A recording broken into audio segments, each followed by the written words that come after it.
조만간에 지난번에 우리 뭐 학교 시험들 내신 시험지를 갖다가 했지만 순수 여러분들의 그 문제 푸는 실력 있잖아. 그냥 모의고사 거의 서술형도 없을 거고 그냥 찍으면 돼. 45문제. 찍으면 안 되지. 문제를 풀어내는 능력들. 그런 것들을 연습을 할 거야. 이쪽이야, 윤강아.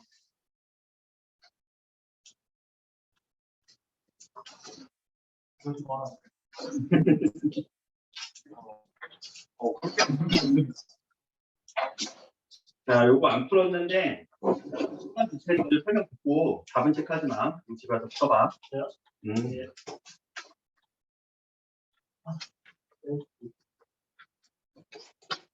그래서 이거 진짜 순수 여러분들이 문제 푸는 그 능력들, 독해하는 능력들, 그리고 답을 찾는 능력들 이런 것들을 좀 다시 한번 좀 점검을 해야겠다. 왜냐하면은 자 내신 공부하고요, 모의고사 공부는요 좀 차원이 다르죠. 내신은 여러분들 내신 실력은 알았어. 내가 기말고사 보면서 기말고사 점수 보니까 야 이거 되게 잘하네. 잘하는 사람들이 월등하게 많았어요. 월등하게. 막 모의고사에서 뭐 30점 나오더라도 내신 우리 시험 보니까 90점 넘는 사람들도 월등하게 많았어요. 그러면 우리는 자 내신 공부는 사실 걱정 안 되거든요. 그리고 지금 뭐 우리 고등학교 1학년 과정을 먼저 하고 있는데 이번에 시험 못 보더라도 걱정을 안 해. 왜 공부하면 올라갈 거니까. 공부 안 했지 점수 안 나온 사람들 확실하게 얘기하죠. 확실하게 핑계거리가 생기지 공부 안 했어요 라는 핑계거리가. 근데 모의고사는요 이거는 시험 범위가 있니 없니? 없어. 이거 어떻게 할 건데? 이건 순수 여러분들의 독해 능력 그리고 문제 푸는 능력이에요. 자, 그러면은 이런 부분들도 우리는 당연히 챙겨가야 되지만 순수 여러분들 문제 푸는 능력이 독해 능력이 실력이에요. 자, 오늘 지난주에 풀었던 이 시험지가 저 내용 공부가 잘 안 됐어요. 내용 공부가 안 됐으면은 그냥 그 순간에 독해에서 문제를 풀어야 되거든요. 요거는 귀차니즘 때문에 안 했을 수도 있어. 그치? 안 그래? 내가 이해하려고 엄청 많이 이해를 하려고 해.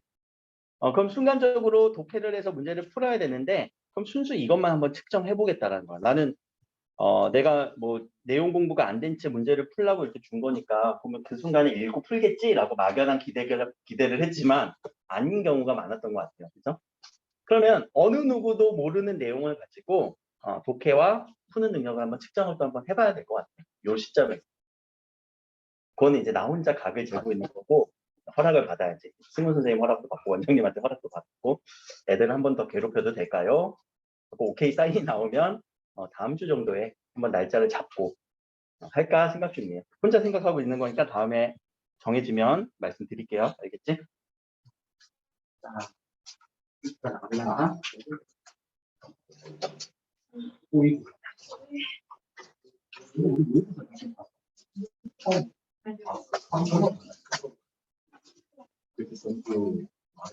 근데 중요한 건 불만 하는 게 근데 그런 하나 맞네.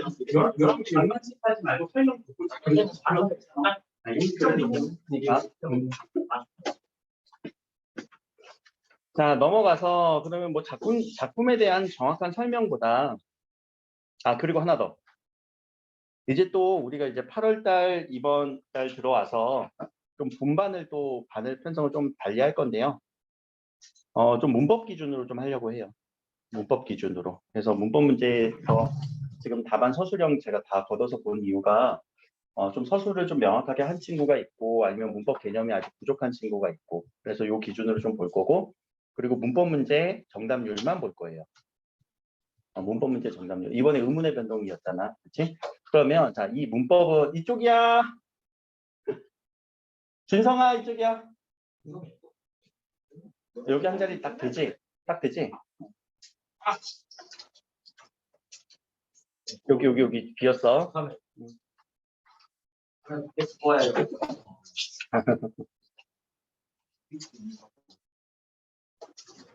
그래서 요 문법 정답률을 좀 볼 거예요. 정답률이라고 써야 돼. 율이야. 왜? 왜? 왜 율로 안 쓰고 율로 써? 이것도 나중에 이제 기억하면 되지. 어디 있어? 맞춤법. 그래, 맞춤법. 자, 요 문법 공부는요, 우리 국어 영역에서 진짜 유일하게, 물론 학교 내신 벗어나서 모의고사에서 유일하게 이거 범위가 잡히는 시험이다. 이건 범위가 있어. 모의고사에서 뭐가 나올지 모르잖아. 근데 문법은 뭐가 나올지 예측이 돼. 의문의 변동 나올 거고, 품사 나올 거고, 문장 성분 나올 거야. 자, 그래서 이 문법 공부는요, 범위가 잡히는 공부이기 때문에 이 정답률의 차이가 있다라는 거는요, 복습의 여부예요. 복습한 사람, 안 한 사람. 진짜 그거는 좀 엄격하게 보면 그래요. 복습하면은 조금이라도 기억에 남아서 잘 나올 거고, 복습 안 하면요, 당연히 안 나와요. 이건 너무 인과관계가 뚜렷한 공부이기 때문에 안 하신 분들만 모아서 수업 시간에 엄청 트레이닝 할 거예요. 대가를 치러야지 이제. 알았지? 안 하신 분들은 엄청 트레이닝 할 거예요. 내가 괴롭힐 거야. 알겠지? 트레이닝이 뭘까? 복습시키겠다는 거야. 몇 시간 테스트도 하고 뭐 몇 시간 복습도 하고 그래야 우리가 고등학교 가서 헷갈리지 않고 좀 버텨낼 수 있어. 알겠죠? 그래서 혹시나 뭐 선생님 근데 저도 저쪽 반 가서 문법 트레이닝 할래요 하신 분들만요. 문법을 확실하게 잡아놓을 거고 물론 이쪽에 와서도 문법을 하긴 할 거예요. 두 반으로 양쪽으로 나눠서. 자, 먼저 이 소설에 대해서는 돌다리인데요. 이 돌다리에 대한 내용은 뭐 답을 채점하기보다 내가 분명히 뭐 답을 한번 거기다 표시도 해놓으라고 했어요. 문제 유형부터 한번 파악을 할게요. 여기는 유형 파악만 하고 넘어갈게요. 자, 이 유형에서 먼저 첫 번째 문제는 내용일치 문제잖아. 얘들아, 이 내용은 소설의 내용과 같다 다르다라고 우리는 풀어주면 되는 거지. 같은지 다른지. 이거는 제대로 읽었으면 풀렸을 거고 제대로 읽지 않았으면 틀렸을 거예요. 이런 문제 유형 소설에서 많이 나옵니다. 자, 두 번째는 추측해야 돼요. 추측. 그치? 창섭이 했을 생각으로 추측하는 거예요. 그러면 상섭의 입장과 누구의 입장이 달랐지? 아버지의 입장. 그럼 아버지의 입장이 어디가 어떻게 달랐는지를 우리는 정리만 되면 됐을 거예요. 조금 더 정리해볼까? 창섭은 땅에 대해서 어떤 생각? 응? 팔자. 땅은 그저 돈이니까. 아버지는요? 이놈아, 땅을 어떻게 팔어? 땅에는 뭐가 있어? 추억이 있어. 또. 그렇지, 내력이 있어. 자, 이런 것들을 우리가 가치라고 얘기하지. 가치들을 중요시하셨던 분. 그치? 또 땅에 대한 입장도 있지만 자 밑에 다리에 대한 입장도 있죠. 이 땅과 연관돼서. 그럼 돌다리에 대한 입장도 마찬가지였어요. 아버지는 돌다리를 상당히 중요시 여겼지. 야, 이 돌다리가 너 어머니가 이렇게 여기 넘어와서 시집을 왔고 그리고 네가 여기서 유학 간 거야. 그런 가치, 추억들을 엄청 강조하셨던 분. 창섭이는 그 돌다리 뭐하라고 고쳐? 뭐가 있는데? 나무다리가 있는데. 그렇게 해서 입장 차이가 드러났을 거예요. 자, 이 부분은 소설을 읽으면서 입장 차이가 정리되신 분들은 쉽게 풀렸을 거고 정리가 안 됐으면은 좀 어려웠겠죠. 그렇게 풀어보면 될 것 같고요. 자, 이제는 인물에 대한 설명입니다. 물론 이 인물에 대해서도 소설에서는 우리가 인물을 물어봐요. 소설에서 인물을 물어볼 때는 자, 이 인물은 어떤 심리를 느꼈을지 인물의 심리도 생각해야 돼요. 그리고 인물은 어떤 캐릭터인지, 자, 캐릭터를 보통 우리가 성격이라고 얘기를 하거든요. 어떤 캐릭터인지. 자, 요거는 앞에서 2번 문제랑 연결이 되죠. 아버지가 땅에 대해서 돌다리에서 어떤 입장을 갖고 있는지가 이런 캐릭터 성격으로 연결될 거고, 그 순간에 느꼈던 마음을 우리는 심리라고 얘기를 하겠죠. 그렇죠? 자, 그래서 이런 부분에 대한 인물을 우리는 정리하면서 소설을 읽어줘야 되는구나. 나중에 공부할 때도, 소설 공부할 때도, 인물 정리해야 되는구나. 인물 입장 정리해야 되는구나. 라는 그런 방법을 좀 우리가 알자는 거예요. 지금 여기서 답이 몇 번이야? 라고 얘기하는 것보다, 지금 이렇게 소설을 읽어야 되는구나. 왜냐하면, 모의고사 기준으로 얘기하면은 모의고사에서는요, 소설 2편씩 나와요. 고전소설, 현대소설. 시도 많이 나오죠. 시도 한 3편, 4편 나오죠. 자기가 소설을 읽을 때 이런 것들을 파악해야 되는구나. 단순하게 내용일치 문제 같은 경우는 누가 뭐 했는지. 그냥 단순하게 내용 정리하면 돼. 누가 뭐 했지? 누구한테 뭐 했지? 내가 얘를 때렸는데 제가 얘를 때렸다고, 제가 나를 때렸다고 서술되진 않았나? 어디에서? 선택지에서. 그런 식으로 말바꾸기를 우리한테 줄 거거든. 그런데 소설을 읽을 때는 이런 인물들의 심리, 캐릭터, 성격을 정리하라는 거는 인물과 인물 간의 갈등이 일어나니까 그렇죠. 그런 갈등 속에서 이 갈등에 대한 문제는 어디였어요? 2번 문제였죠. 여기서의 갈등. 아버지와 아들의 갈등. 입장 차이. 그리고 인물 간의 인물의 순간적인 캐릭터와 심리를 우리는 정리해줘야 된다는 거. 그렇게 우리가 소설을 읽는 연습을 하셔야 돼요. 자, 그리고 이제 아버지의 입장에서 아버지가 비판하는 지주들. 그럼 아버지의 입장을 여러분들이 딱 세팅을 한 다음에 이 지주들에 대해서 비판을 한번 해보는 거야. 어떤 게 잘못됐다는 거야? 여러 가지가 잘못됐어. 왜? 아버지는 땅을 어떻게 여기시는 분이었어? 소중히 여기는 거예요. 그러니까 이런 입장에서 비판을 한번 해보. 요거는 그냥 바로 한번 풀어볼까? 왜 적절하지 않은 건지 우리가 그것을 요 입장에서 생각을 한다면 1번 도시에 가서 시골에 생선물 팔아서 낭비하고 있어. 그래 다 돈을 벌어다가 시골에서 번 돈 갖다가 막 도시 가서 쓰고 있잖아. 또 땅을 갖고 있는데 아까워서 어찌할 바를 몰라. 땅 갖고 있는 데는 돈을 더 안 쓰지? 또 소작인의 땅을 맡겨버려 지주들은. 도시에 간 지주들은. 그쵸? 또 땅을 함부로 대하면서도 그 땅에 묻히려고 욕심을 부리는 거 지주들이 그랬나? 요거는 한번 고민을 한번 해보고 5번은 땅에 거름 제대로 안 줘. 그리고 그냥 화학 비료나 줘.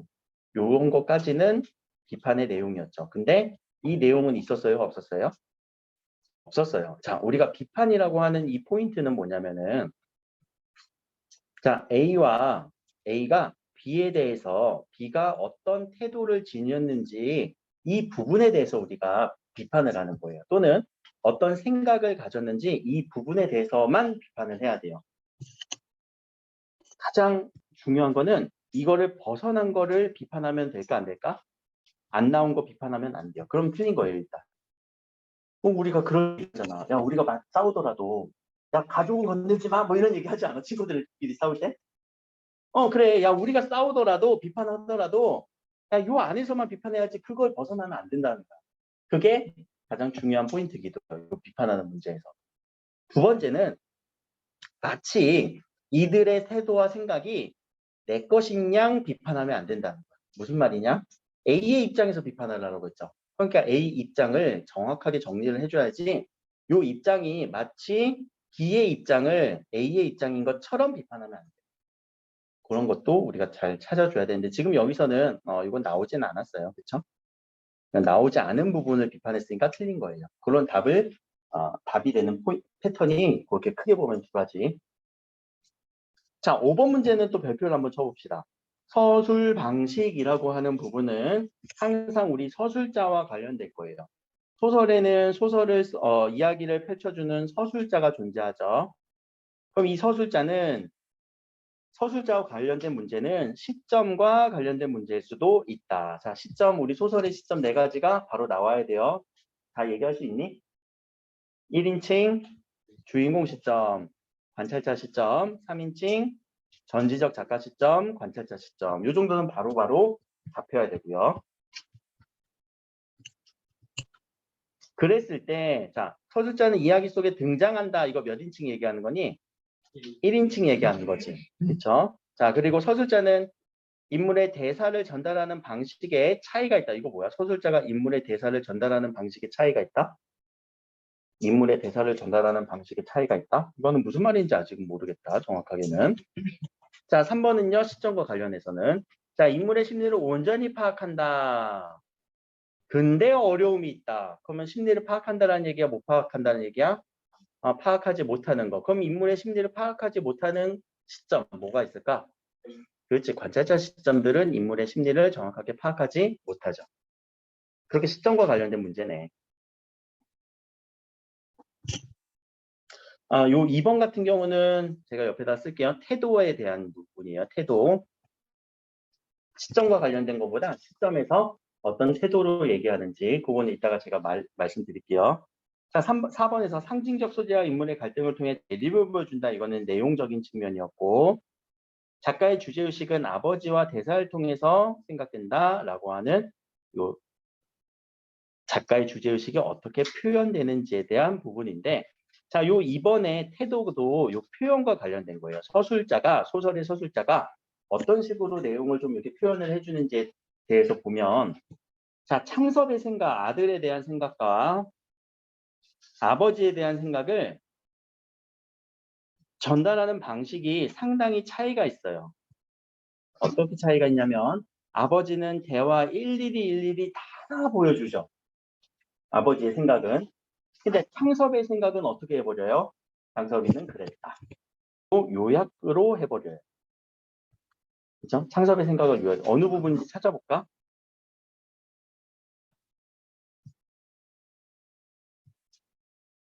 자, 여기에 서술자의 서술 부분은 아들은 아버지에게 이야기를 시작했어요. 자기가 뭐라고 쭉 얘기한 것을 대화를 보여줬니? 안 보여줬니? 안 보여줬지. 근데 아버지는 자, 여기부터 야, 나 땅 못 팔아 라고 하는 아버지의 대화로 보여주고 있어요. 아버지의 대화로 보여주고 있어요. 아버지의 대화로 보여주고 있어요. 자, 이게 인물의 대화 방식에 제시하는 방법에 차이가 있다라는 그 말의 핵심인 거예요. 그러면서 자연스럽게 누구에게 입장을 더 손을 들어주는 느낌이니 아버지의 손을 들어주죠. 결국 누가 이겨요? 아버지가 이기잖아. 그럼 아버지의 생각, 이것이 작가의 주제의식과 동일하다는 얘기인 거죠. 우리가 소설의 초반부에서는 창섭이가 먼저 이렇게 터벅터벅 들어오는 마을 입구로 들어오는 장면이 보여서 사실 이 소설의 주인공이 창섭이가 아닌가라고 생각도 하지만 사실 이 소설의 주인공은 누구야? 아버지가 주인공이에요. 그렇게 생각을 하시면 돼요. 그런 시점에 대한 문제도 소설은 나온다라는 거 넘어갑시다.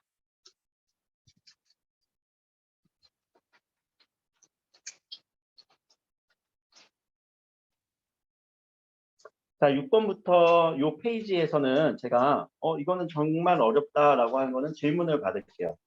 6, 7, 8, 9 틀린 문제들에 대해서 질문을 좀 받읍시다. 혹시 뭐 모르는 부분, 어려운 부분 이거는 정말 모르겠어요. 무슨 말인지 모르겠어요. 몇 번? 8번? 8번에 8번에 2번에서 틀렸어. 그럼 자, 특별한 걸 찾으라는 거네.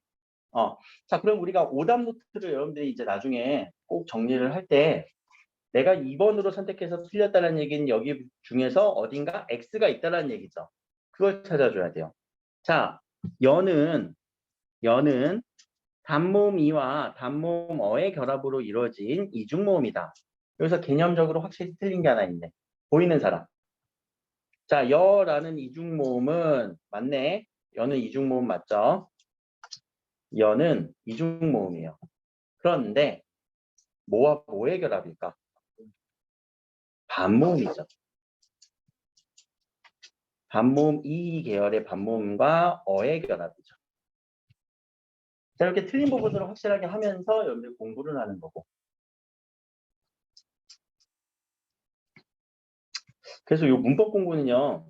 공부하는 방식이 조금 달라요. 일반적인 다른 국어 공부랑 달리, 독해 공부랑 달리 기본적인 개념 공부를 했어요. 자, 지금 여기서의 개념은 그러면은 무슨 개념일까? 이중모음이 뭐고 모음에는 단모음이 있고 이중모음이 있구나. 여기까지만 개념 공부가 된 거야. 그러면은 단모음은 어떻게 소리 나고 이중모음은 어떻게 소리 나는 거지?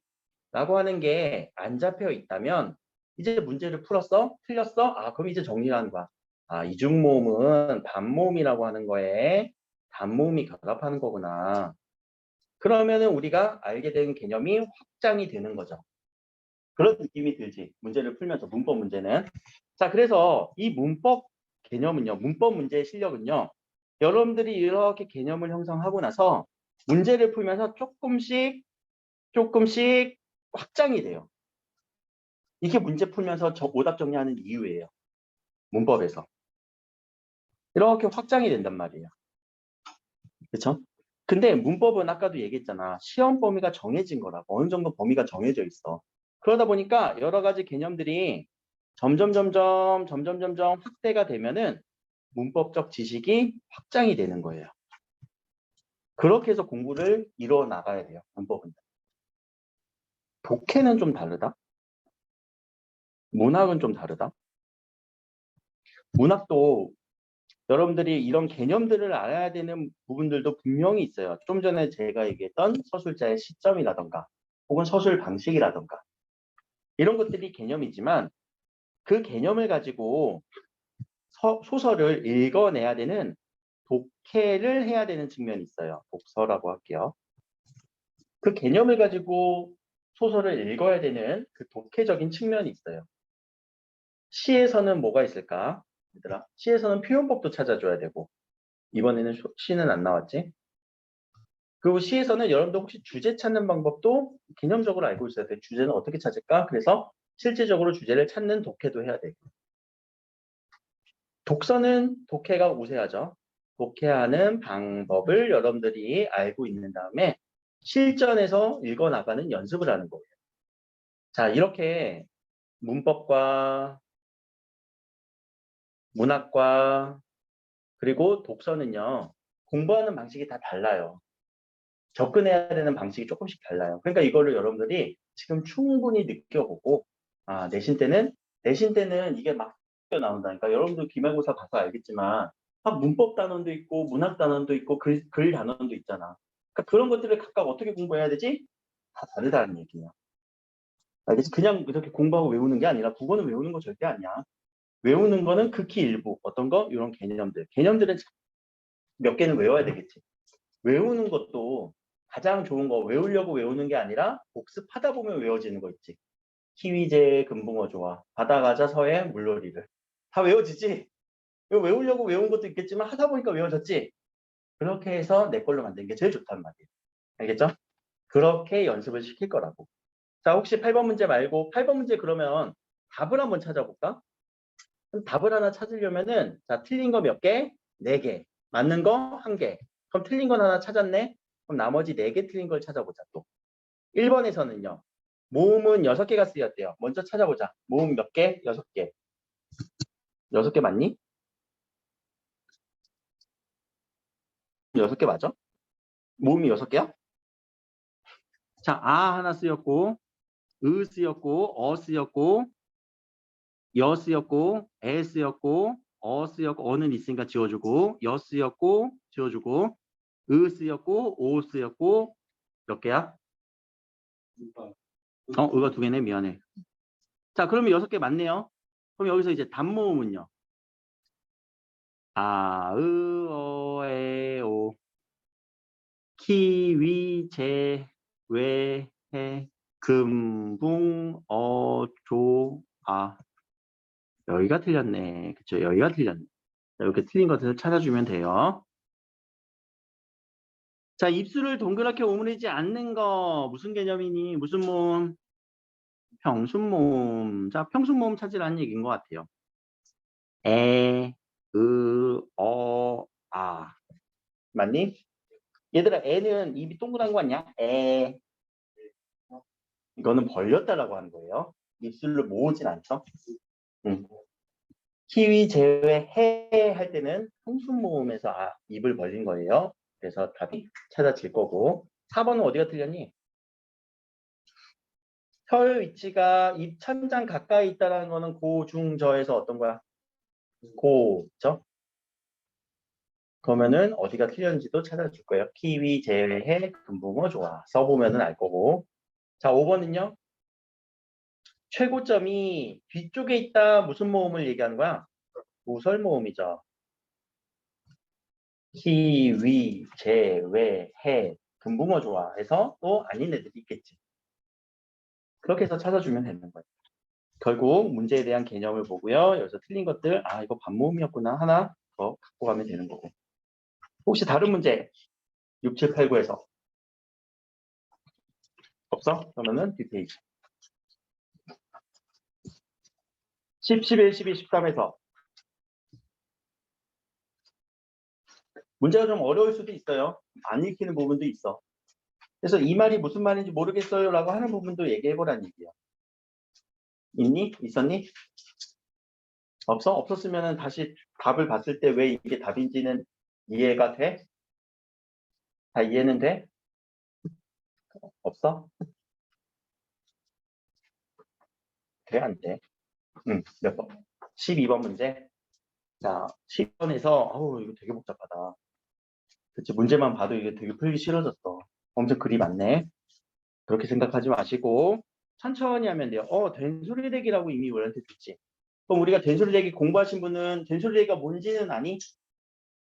된소리로 교체가 되는 현상, 교체 현상이잖아.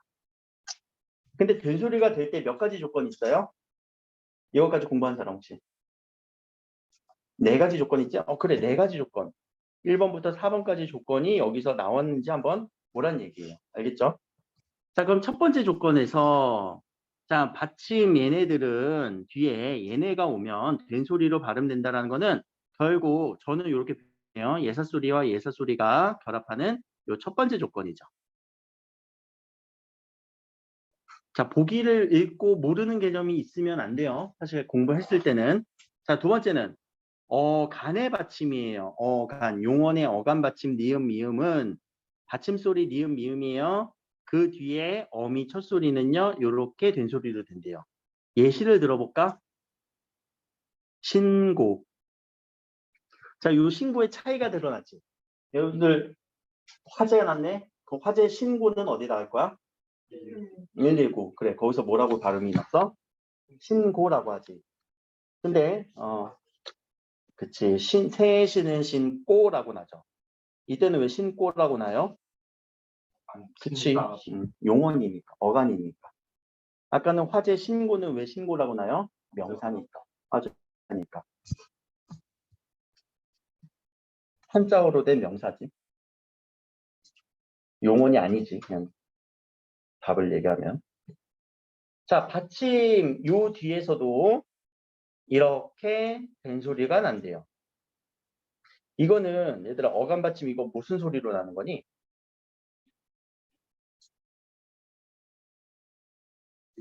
응? 응.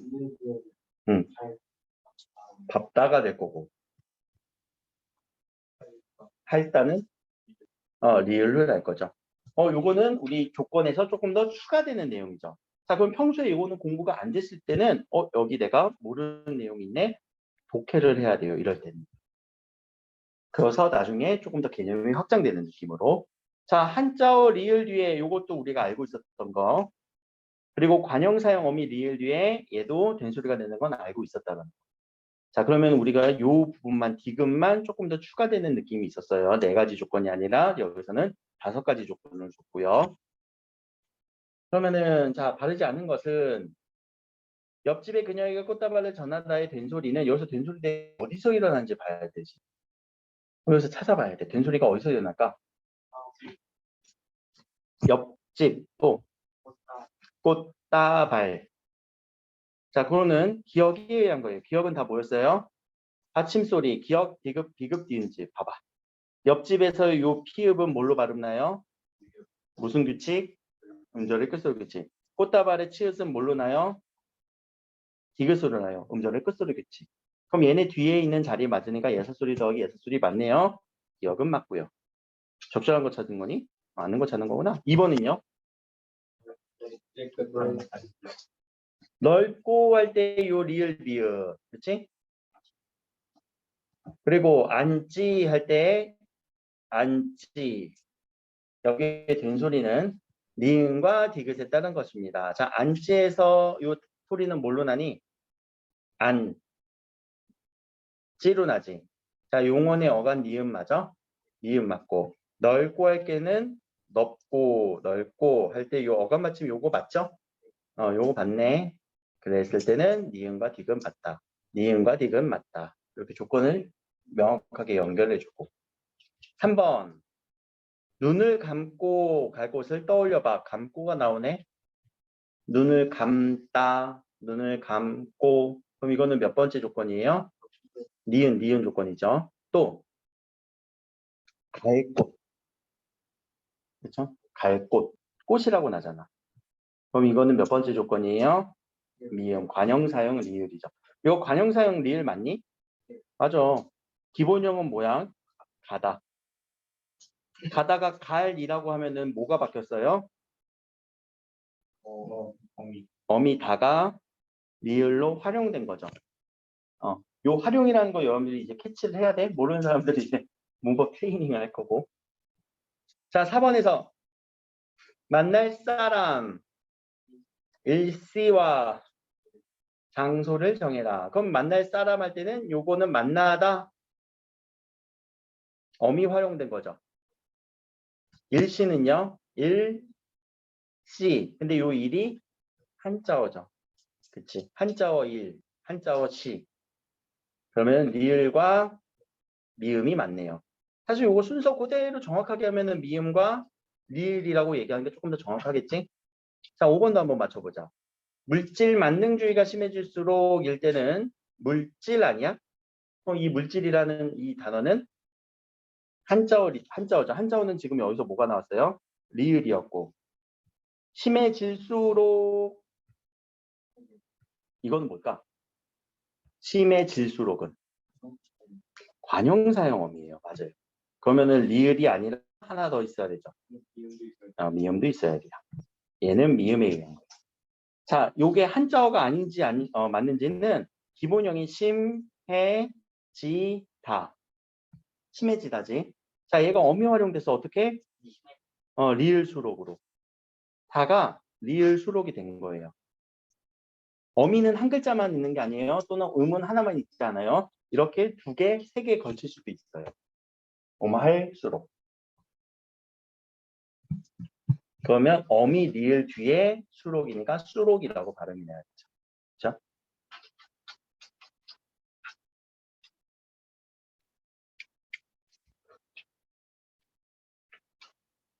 우선은 두 번째, 리을로 시작되는 어미의 경우. 이게 리을로 시작되는 어미의 경우죠.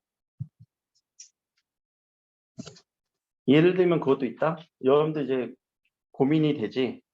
나는 뭔가 치킨을 먹을지 말지 고민이 돼. 먹을지 말지가 여기가 띄어쓰기가 되면 안 돼. 이때는 둘 중에 하나를 선택하는 어미예요. 리을지라고 하죠. 이게 하나의 어미예요. 알고 있으면 편해. 리을로 시작하는 어미들이 생각보다 많아요. 근데 우리가 지가 띄어쓰기 지가 있다? 지가? 그가 만난 지. 나는 그와 만난 지라고 할 때는 이때의 지는 기간을 의미하는 의존 명사고 어려우면은 그냥 보고 넘겨도 괜찮아. 이게 중요한 건 아니니까. 이때는 선택을 의미하는 어미예요.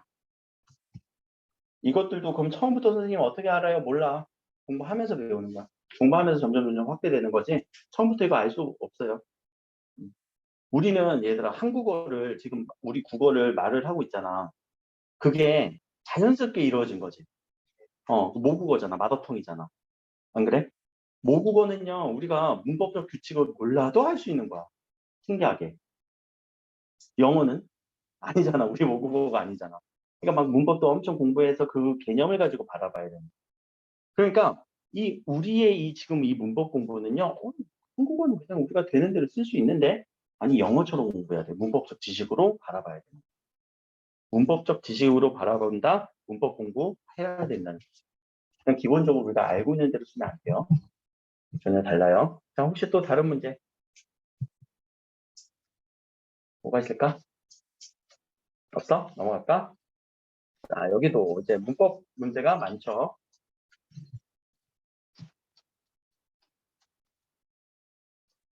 17번은 같이 한번 해보자. 지금.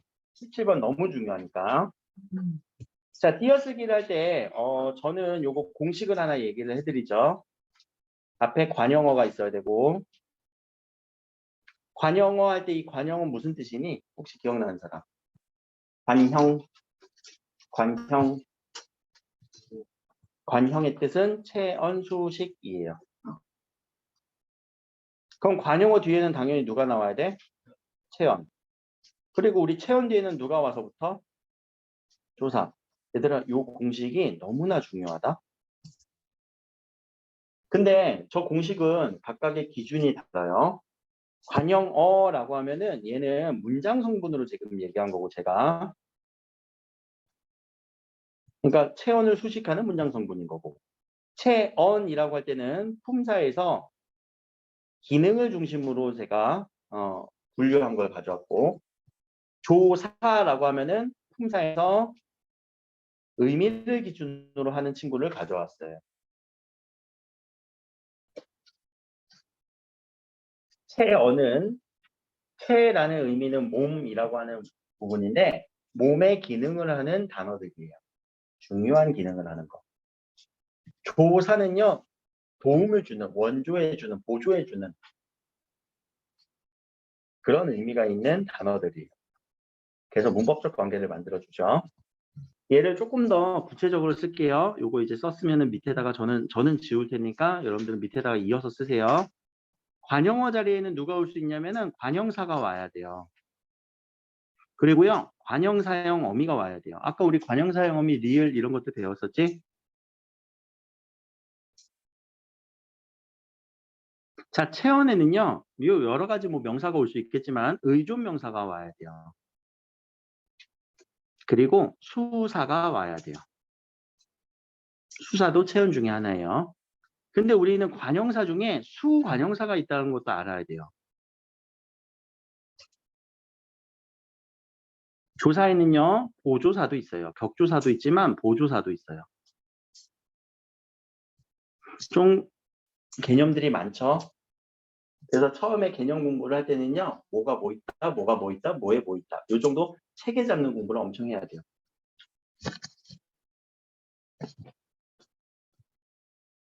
그래서 우리는 띄어쓰기를 외우는 게 아니라 주어진 문장을 분석해 나가면서 얘인지 고민을 해보는 거야. 한번 해볼까? 예를 들어볼까?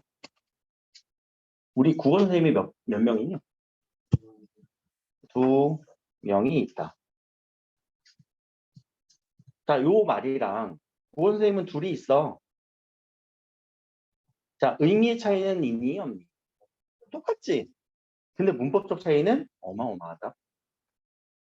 자, 여기서 조사를 찾아보자. 조사는 누구? 조사네.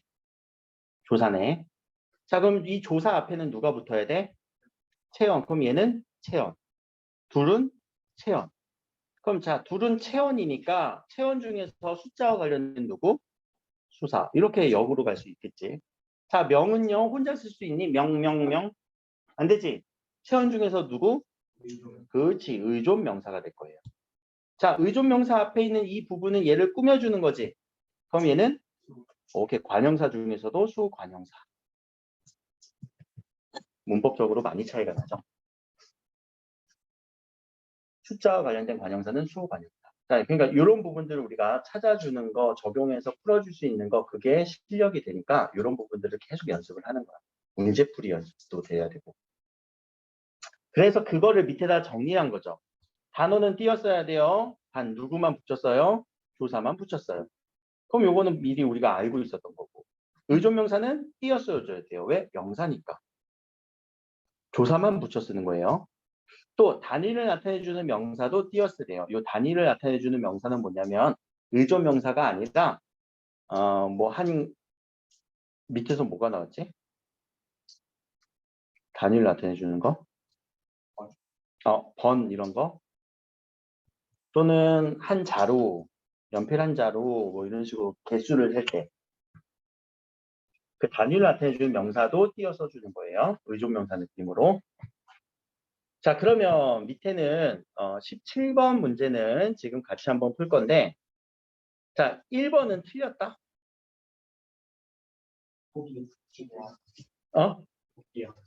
포기는 왜 붙여야 될까?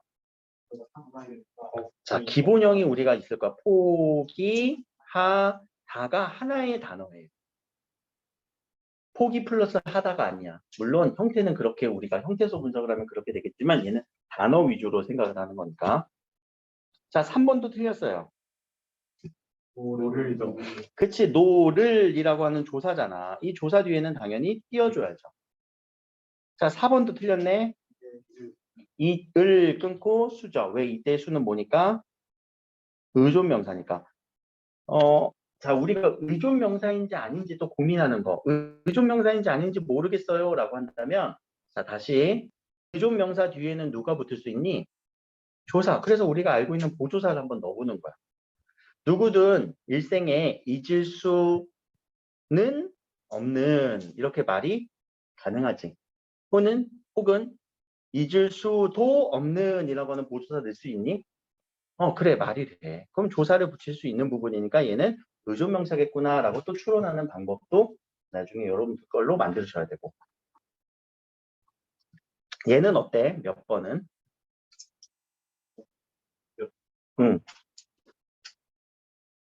몇 번은 어때?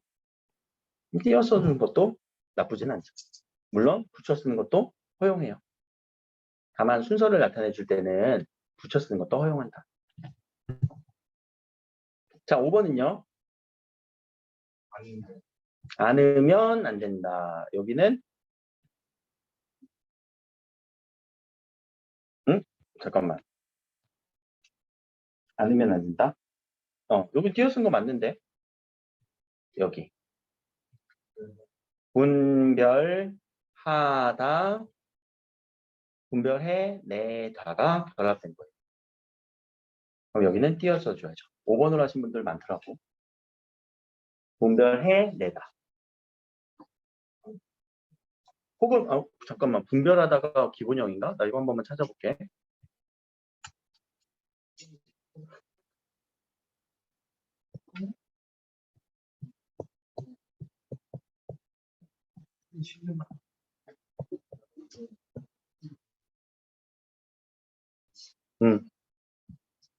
오케이. 자, 여기는 분별해 내다예요. 여기는 보조 용언이라서 띄어서 주는 게 원칙.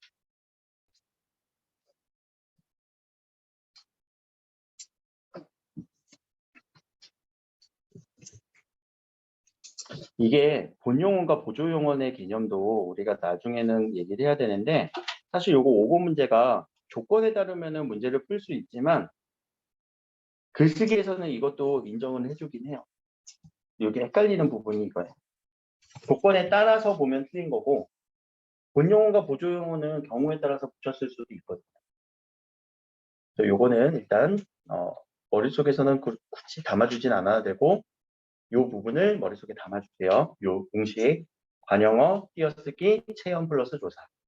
관용어에 뭐 들어가고 체험 플러스 조사에는 뭐가 들어갔지. 자, 그래서 띄어쓰기가 여러분들은 단어 위주로 공부하는 건데, 그럼 우리는 단어를 또 다 알고 있느냐? 그러지도 않아. 그때그때 찾아서 계속해서 우리가 업데이트를 시켜야 돼. 나도 이제 수업하다 보면은 물론 이제 단어들을 많이 공부했다고 생각은 하겠지만 항상 이렇게 사전 찾아보면서 확인하지 않니? 선생님이 사전 찾아보는 거는 이상한 거 아니야? 아니, 그렇게 생각하면 안 돼. 계속 찾아보면서 연습해야 돼. 그걸 나는 여러분들 보여주는 거야. 여러분들도 그렇게 계속 찾아보면서 연습하면서 업데이트 시켜나가야 돼. 사전만큼 내가 단어를 알 수 있을까? 불가능하잖아. 그러니까 그때그때마다 계속 찾으면서 공부하는 거예요.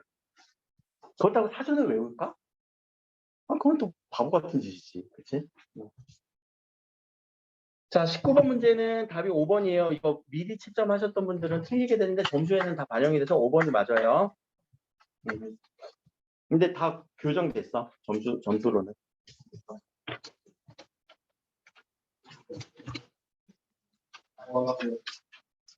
그럼 기존에 다른 답으로 칠한 사람들이 맞았다? 그럼 틀리게 채점됐어. 5번이 맞는 거야. 다른 걸로 채점을 하신 분들은 2번으로 해서 감점이 됐겠지? 틀린 거 2번은 틀려. 자, 이것도 다시 한번 볼까? 야, 왜 2번과 5번이 왜 2번이 안 될까? 얘들아, 굿틴으로 갔네. 이거는 얘들아, 여기서 봐봐. 디귿과 히읗이 있었는데, 뭘로 갔어? 티읕이야, 이름. 얘들아, 티읕이야. 이거는 이름 뭐니? 디귿이야. 이름 달라. 요 뒤에 거 달라요. 자, 요렇게 합쳐지는 거는 뭐라고 해? 축약이라고 하지. 이거밖에 없네. 끝. 그치? 그럼 이거는 구치는 무슨 음악? 국외음악. 국외음악. 국외음악은 어디에 들어가요? 그치. 이렇게 바뀐 현상이니까 교체에 들어가야 되죠. 5번이 될 수밖에.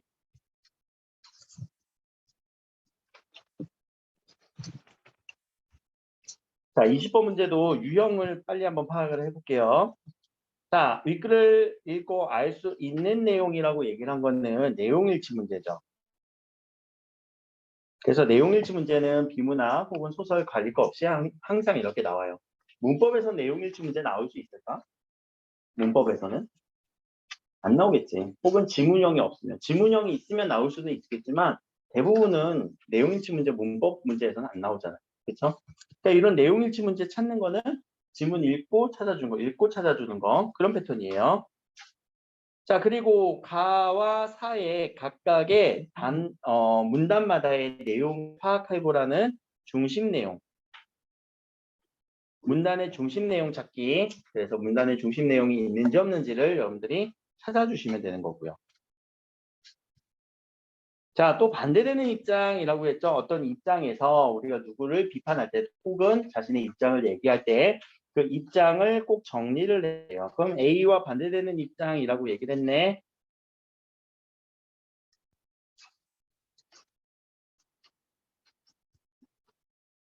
이거 A 어디 있었지?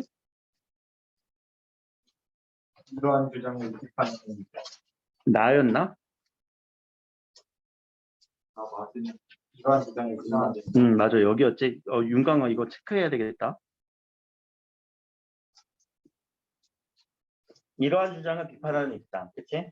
그럼 이러한 주장을 비판하는 입장의 반대 입장은 누구야? 비판? 비판 당하는 입장이지? 걔네들 입장에서 생각을 하는 거. 그러니까 이거는 한 번 더 말을 꽈놓은 거죠. 그러니까 누구의 입장이고 누구의 입장이고 걔네들의 차이는 어떤 차이가 있었는지를 정리하시면 될 것 같고. 여기서도 지금 하나가 빠졌었지. 자, 맷돌 어디 있었냐, 맷돌. 랑가? 어디 있니? 두 번째 문단. 두 번째 문단. 여기 맷돌이 A예요. 맷돌이 A였어. 근데 이게 이제 반대편으로 하나 나왔잖아. 맷돌의 작용이랑 도는 것뿐이니 무슨 의도가 있었겠는가. 이때 맷돌이랑 대응시킬 수 있는 걸 찾아주라는 거거든. 진짜 맷돌을 얘기하고 싶은 게 아니지. 비유적으로 얘기한 거죠. 뭐에 대한 의도가 있었겠는가, 뭐에 대한 의도가 없었다라는 얘기야. 뭐에 대한 의도가 없었다라는 얘기일까? 누가? 하늘이. 혼돈이라고 쓰신 분들 되게 많은데요. 맷돌이 이렇게 돌아가니까 막 혼돈스러운 거 아니에요? 라고 하는 추측이 아니라 혼돈이라고 쓴 사람 되게 많어. 자, 맷돌이 도는 것뿐이니, 자, 문장을 볼 때도 맷돌이 도는 것뿐이니 맷돌은 의도가 있었겠는가? 없었다. 이렇게 문장을 조금 더 정리를 해주면 맷돌은 도는 것뿐이야 의도가 없었어. 그러면 의도가 없었던 거 그냥 돌아서 물건을 막 만들어냈던 거는 누구? 하늘. 이렇게 대응돼야 돼요. 왜 혼돈이라고 했을까? 나는 그게 더 혼돈스럽다. 왜 혼돈이라고 했을까? 혼돈에서 만들었다라고 얘기를 했으니까 누가 만들었어? 누가 만들었어? 하늘이 만든 거잖아요.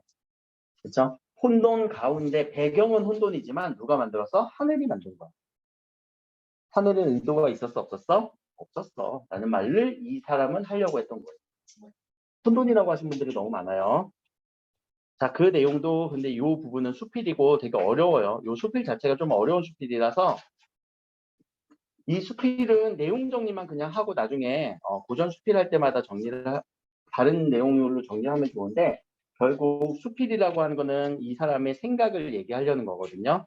그럼 생각을 정리할 수 있어야 돼요. 그럼 이 상기라고 하는 내용은 무슨 생각이었지? 코끼리를 보면 우리는 하나의 이치로 다 알 수 있다 없다? 없어. 근데 코끼리를 봐도 모르겠지만 코끼리보다 몇만 배 더 큰 하늘은 하나의 이치로만 설명할 수 있다 없다? 없다. 그래서 뭐 하자? 상황에 따른. 그렇지. 만물의 변화를 계속 연구하자.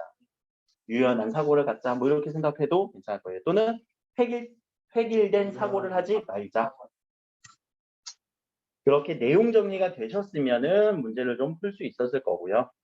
자, 26번부터 27, 28, 25번부터 여기는 제가 후하게 26, 27, 28, 29는 후하게 채점을 했습니다. 그리고 답도 다양해요. 여기서 하나를 찾으라고 했잖아. 근데 두 개씩 있어. 막 두세 개씩 있어. 그치? 근데 하나만 쓰라고 했으면 하나만 쓰면 돼. 그래서 누구는 대관령을 썼을 거고 누구는 강릉을 썼을 거야.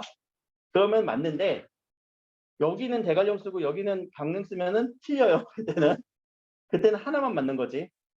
대관령도 있고 강릉도 있잖아. 교체에는. 또 있었나? 또 다른 게 있었나? 대관령하고 강릉하고. 아, 습도도 있어. 습도. 이거 된소리 대기도. 그것도 교체에 들어가잖아. 그치?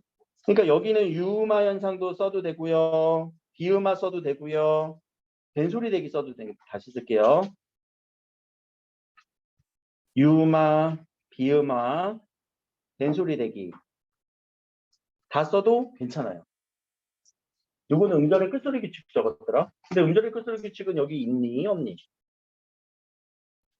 있니? 없니?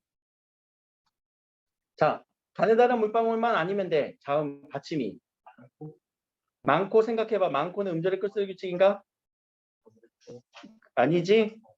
이건 어디에 들어가야 돼? 축약에 들어가야 되죠? 여기 축약에 들어가면 돼요. 많고는. 없어. 음절의 끝소리 규칙은 맞지만 교체 현상에 들어간 거 맞지만 여기에 있어? 없어? 없어. 그래서 유음화, 비음화, 된소리에 해당하는 글자들을 찾아서 뭐가 뭘로 바뀌었는지까지 서술해 줬는데 그냥 요것만 찾았어도 맞는 걸로 후하게 점수 드렸어요. 알겠지? 논술하라고 하는데 왜 단답형으로 써? 그래도 후하게. 자, 탈락이 일어나는 단어들 뭐가 있을까? 탈락, 잠가. 자, 잠가는 한번 보자. 기본형이 잠구다가 아니에요. 잠그다예요. 얘가 잠가로 간대요. 어떻게 갈 수 있을까? 과정을. 그치, 잠그 플러스 아가, 아나 어가 결합될 때 어미 활용이 돼요. 그러면 원래는 잠가가 아니라 잠그 아가 돼야 되는데 누가 빠졌어? 의가 탈락돼서 여기 아는 이응은 소리가 있어요, 없어요? 소리 없죠? 그래서 잠가가 되는 거예요. 무슨 탈락? 의 탈락. 또 하나 더 있다. 어떤 단어? 사시는 살 플러스 다해서 사시는 시는 잠깐 빼고 왜 선어머럼이니까 사는으로 가면 리을이 탈락해요. 그래서 리을 탈락 이렇게 써도 맞는다. 살다 누가 썼지? 잠그다는 누가 썼지? 몇 명 못 썼더라고 탈락을. 그 중에 또 많이 쓴 거 첨가. 얘들아 첨가는 없었던 단어에서 니은이 쪽 하고 들어가는 거예요. 두 개 있을걸? 톱니불과 담요. 톱니불과 담요. 얘네들이 니은 첨가의 예식. 아 이거 단어 모두 찾으세요 이러면 점수 맞은 사람 없을 텐데. 모두 찾으세요라고 할 걸. 아니야 근데 그래도 그럼 부분 점수 좋겠지. 솜 플러스 이불이고 담 플러스 요고. 자 축약이 일어나는 거는 우리가 거센 소리 대기죠. 자 거센 소리 되는 거는 히읗 소리가 무조건 우린 눈에 들어와야 돼요. 히읗 소리. 자, 요 소리 여기 히읗이 있죠. 누구랑 축약돼요? 고랑 축약돼요. 그래서 소리는 어떻게 나니? 많고 또 있나? 또 있나? 히읗 없네.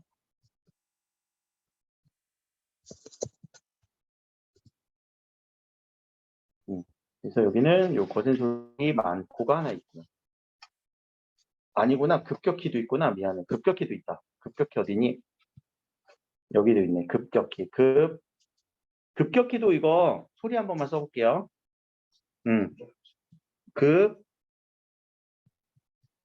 요 비읍은 뒤에 누구랑 만났어 지금? 기억이랑 만났지. 예사술이와 예사술의 만남은 기억을 써줘야 돼? 안 써줘야 돼? 안 써주고 뒤에 축약시키는 거지. 자 이렇게 쓰니까 되게 단어 이상하다. 그래서 소리가 이렇게 날 거야. 급격히. 그래서 많고랑 급격히 답이 2개였죠. 이게 나중에 고등학교에서 어렵게 나오잖아요. 다 찾아 쓰라고 해요. 진짜로 그래. 그래서 부분 점수로 채점을 해요. 그러니까 최대한 여러분들이 공부할 때 개념을 확실하게 잡고 여기서 찾는다라는 생각을 하셔야 되는 거예요. 그래서 서술형이 이제 물론 이제 모의고사 볼 때는 안 나오겠지만 이런 문제들 나올 때는 조금씩 그래도 서술형 답안 작성하는 거를 이제부터 연습을 합시다. 알겠지? 2학기 부분에는 서술형을 답안을 작성하는 연습도 하면서 머지않아서 우리 수학 이미 시작했다면서 수학 고1 과정 시작했다면서 여러분들은 이제 고1이야. 고1 마인드로 가져야 돼. 그럼 이 얘기를 내가 고1 가서는 무슨 얘기를 할까? 여러분들은 고2야. 이렇게 얘기하겠지? 자, 그래서 오늘 설명은 조금 일찍 끝낼게요. 여기까지 할 거고요.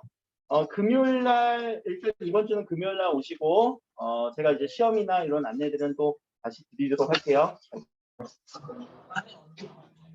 나는, 요 결과 다시 한번 조금만 보고, 윤강이 오늘 풀어서 낼 수 있니? 오늘 풀어서 낼 수 있니? 아니면 내일까지? 알았어.